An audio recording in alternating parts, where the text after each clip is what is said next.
There's so much work to do around the house this time of year, right? Resurfacing an asphalt driveway, that's a big job. And there are plenty of people out there willing to help you. Well, new at 10, our Chris Cannon is in our newsroom. And Chris, many times the people willing to help aren't on the up and up. And Roy, oftentimes they prey on the elderly, taking advantage of them and taking their money. This happens every single year, and this year, a Murfreesboro woman learned that the hard way. For most of us, spring means warmer days.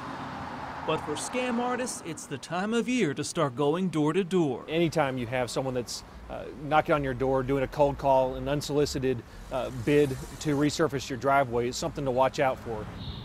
On Woodmont Drive in Murfreesboro, scammers came calling on an 89-year-old woman back on March 9th. They said, well, the truck that's doing part of the work isn't here. It'll have to come back tomorrow, so go ahead and pay us for the job and we'll be back tomorrow. She paid the man $1,200. His crew washed her driveway while he cashed the check using his driver's license. So we do have somewhere to start in this case. We first have to make sure that is the correct person and not a stolen identity. March 10th came and went. The crew never showed up. In fact, nearly 2 months passed before the woman finally gave up waiting and called police. I talked with the victim in this case. She didn't want to go on camera, but she told me as soon as she handed over that check for $1,200, some bells started going off in her head. There were a lot of red flags in this case, warnings we all need to remember. It's right here's the dry spot. This scam happens every year. They didn't do nothing right here. In 2013, a couple in East Nashville was scammed, and then Kathleen Callaghan from the Better Business Bureau urged everyone to check references. If they're a legitimate contractor, they're going to encourage you to do that.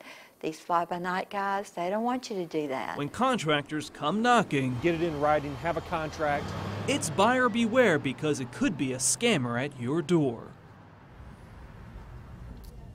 And here are some more red flags you should look out for. If a contractor says he has leftover materials and he'll sell them to you cheap, that is rarely the case. If he pressures you to make a quick decision on your doorstep, say no thanks, and be leery of an out-of-state company that is working in your city. Now, if you do fall victim to one of these scams, be sure to call your local police department and also notify the Better Business Bureau.